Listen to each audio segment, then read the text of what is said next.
from the top. Gusto ko yung bakla. Diba?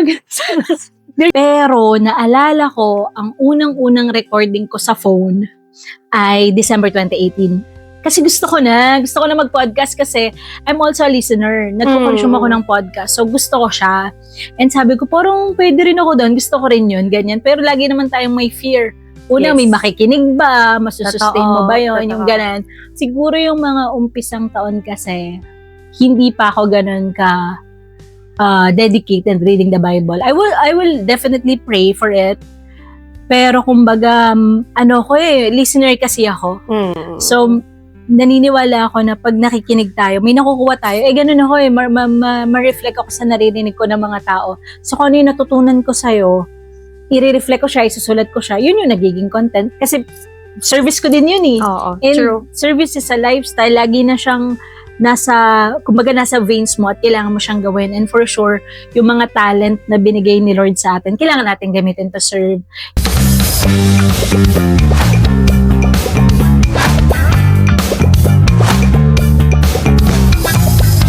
Ito na yun.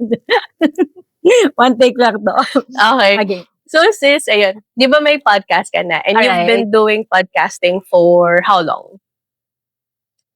Since 2021. So around 5 years. Wow, tagal Oo, na. 5 years, yes. So 5 years na. So paano mo naisip? Paano mo nakuha yung idea na eto, start ako ng podcast? And then, ito yung title kasi the title of your podcast is The School of Life. The School of Life.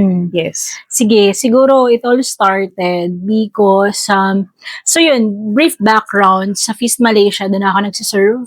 So yung platform na nagsiserve ako doon, kahati ko yung Feast Builder na nagbibigay ng talk, nag-lead ng worship. So nasa stage, so nagbibigay ng talk, ganyan. Tapos meron akong friend na couple sila, and parang nag-dinner kami during, yung pwede na mag-dinner kasi pandemic, di ba? Siguro mga around January, Feb 2021 yon or March maybe, parang first quarter ng 2021. Sabi nila, Yani, namimiss na namin yung talk mo, namimiss na namin yung wisdom mo. Alam mo, mag-YouTube ka, mag-vlog ka, ganyan-ganyan. Hindi sila yung una nagsabi nun, pero ang lagi ko kasing dinadahilan, wala naman ako magandang mic. So hindi ako, wala akong magandang mic. Napaka-generous nila at naniniwala sila na parang kailangan ko daw gamitin yung wisdom, yung skill to serve people. Kasi nga hindi na ako serve sa Malaysia. Binigyan nila ako ng podcast mic. Niregaluhan nila ako ganyan. So parang wala na akong choice kundi mag-umpisa because somebody trusted you and supported you in that way, di ba? Ikaw ba naman ang regaluhan ng podcast mic?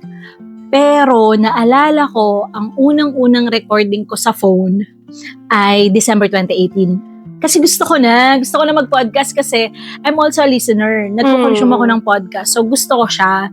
And sabi ko, parang pwede rin ako doon. Gusto ko rin yun, ganyan. Pero lagi naman tayong may fear. Una, may makikinig ba? Masusustain mo ba yun? Yung ganan. And look ha, kailan ako nag-start? Meron na ako December 2018. Naka-record yun sa lumang phone ko pa. Hindi ko alam kung andun pa yun.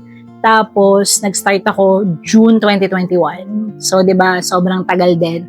And ang una kong title dapat nun, Untold Stories. So, parang naniniwala kasi ako, since nag-lead din ako ng LG at that time, na lahat ng kwento ng bawat isa ay may kwenta. Yes. So, minsan, syempre, parang i-share ko ba tong life ko? Okay ba tong story na to? Pang MMK ba or hindi? Pero naniniwala ako na lahat ng kwento ng bawat isa, yun ay kwento ni Lord through us. So, parang sabi ko, let's share more stories, ganyan-ganyan. Hanggang sa meron akong ate-ate, kind of mentor din when it comes to career, ganyan. So, pinupush niya ako, ganyan, na mag-podcast ka. Sabi ko, ate, ito yung title na naiisip ko. Kaming dalawa yung nagano. Actually, technically, siguro, sa kanya talaga galing kasi siya nag-suggest ng parang ano pa yon, University. Kasi parang Universe. Yan nga. Yan. Ang tawag kasi ng mga ka-fis ko sa akin sa Malaysia ay Universe. Kasi mahilig nga ako yung mag-quotable quotes. Ganyan. University ba? Ganun. So parang sabi, parang napaka-ano naman sa pangalan ko. Masyadong parang, so wag na lang yan. Tapos, The School of Light. So, ang ganda. Light nga, di ba? Parang yung let your light shine. So that parang let your light shine so that people will glorify God through you. Mm-mm. Through your light, through yun nga, yung light na nagsha-shine. And kaya doon nagsimula na the School of Light. And as I look back, ang galing lang din kasi ang soul, S-O-L, is actually sun, ang ibig sabihin, di ba? Oo. School of Light. Sabi ko, ganda. Ang galing. And light in the darkness, ang sinuot ko today. Very talaga. Yes, very promoting. So yun ang story. So, paano mo nasusustain yung ideas? Kasi nakita ko 300 plus, tama ba? 100 plus pala. 100 plus yes, ba? Okay, so mali pala ako ng tinignan na podcast. yun? Lately kasi I've been listening to podcasts. Okay. So talagang medyo na-draw na din talaga ako sa podcast lately. So, dun sa 100 episodes na yun, ang hirap i-sustain, ang hirap ilagay ng mga ideas lagi, ganyan. So, paano mo kinukuha yung inspiration to do your podcast, to do another episode every now and then? Yes. Stop ako ngayon, so nakalaylo tayo sa pagpa-podcast. Pero babalik naman tayo soon. Alam mo, di ba? So, pero yung mga unang taon, as much as possible, every Friday ako nagpo-post and twice a month. Tapos, syempre may mga years ako, like last year, hindi ganun ka-consistent. This year, hindi pa ulit ako nagpo-post, ganyan. Pero yung first few years, you cannot create content, consider siyang content, if you're not consuming something. So, I love reading books, I love reading, and I'm consuming podcasts din. Fan ako ng mga podcasts. Kasi nga, fan ako ng mga motivational, ganyan eh. So, inspirational, spiritual. Kaya ako nagkakaroon ng content. Kasi nga may inspiration kami kinukonsume ka, so you can create content as well. And, ayun, kailangan talaga nagko-consume ka so that you can create. So, I love reading books. I love listening to podcasts. So, masulat din kasi ako. So, parang yung reflection ko, yun yung ginagawa kong content. And yun, lagi lang, depende kung ano kay message sa akin ni Lord. Parang before, pag nagpe-prepare ako ng talk, so magbabasa ka ng Bible, magpe-pray ka, Lord, anong gusto mong message? So, random siya. Random na mga episodes. How do you define na itong message na to, na gagawin mo for this episode, is from the Lord and not from you? From me. Ang hirap. Paano nga ba? Siguro yung mga umpisang taon kasi, hindi pa ako ganun ka dedicated reading the Bible. I will definitely pray for it. Pero kumbaga, listener kasi ako. So, naniniwala ako na pag nakikinig tayo, may nakukuha tayo. Ganun ako ma-reflect ako sa naririnig ko ng mga tao. So, kung ano yung natutunan ko sa'yo, i-reflect ko siya, isusulat ko siya, yun yung nagiging content. But knowing kung ano kaya yung sa akin at galing sa Diyos, sa totoo lang, di ko rin alam, sis. Pero nung nag-dive into the Word of God ako, I knew for sure kapag may mga message na naririnig ako while doing my devotional, I know for sure it's from God. And I think naman syempre may mga moment na, wisdom ko yun, ganyan. But at the end of it all, when I'm praying for that certain episode, I know na kung hindi man siya 100% na kay Lord lang galing, for sure siguro naman, binibless na rin ako ni Lord ng wisdom na nanggagaling sa Kanya. Actually, totoo yun. Kasi pag minsan, medyo mahirap i-identify kung sa Kanya ba o sa'yo. Pero you will have that gut feeling inside of you if it's from Him or not, diba? Yes. Totoo. Tsaka kung ano yung purpose mo, Lord, I just wanna bless one person na ito yung pinagdadaanan. Ikaw na bahala. To send this message to that person. Yes. So right now na medyo naglaylo ka, is there a moment pa rin ba? I think meron. So what's your kaya ba tong moment right now on your podcast, on how you continue and inspire yourself to continue on doing your podcast? Siguro yung kaya ba moment is the day I started. Kasi totoo naman yung sinabi nila na walang taong nag-start lang ready. Kailangan mo lang talagang mag-umpisa and dun ka na matututo paano ba gamitin paano ba mag-record sa podcast and paano ba, ano kaya yung next episode.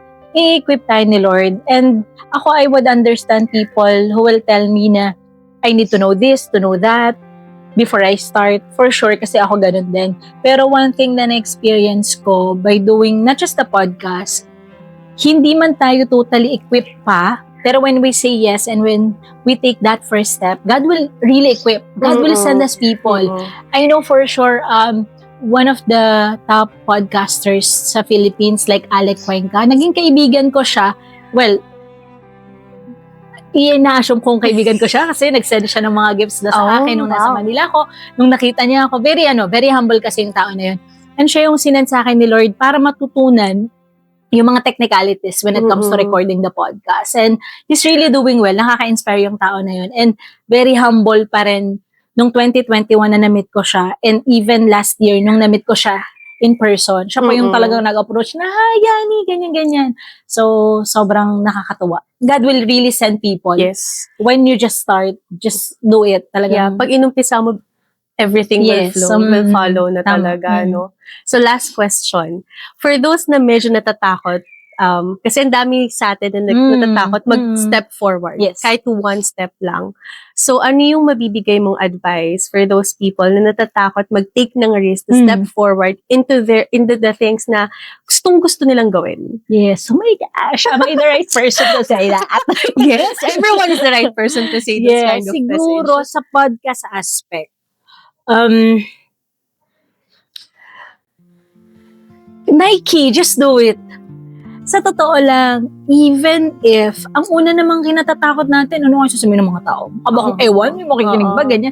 Like doing this is, which I honor that you're doing this kind of content. Kasi kailangan din natin. Ako nagpapahinga lang naman, but I'll be back for sure. Kasi service ko din yun eh. And true. service is a lifestyle. Lagi na siyang kumbaga nasa veins mo at kailangan mo siyang gawin. And for sure, yung mga talent na binigay ni Lord sa atin, kailangan natin gamitin to serve. Yun lang. Number one siguro, remind yourself na whatever talent or skill that you have is a gift from God and we have to use it to serve and glorify His name.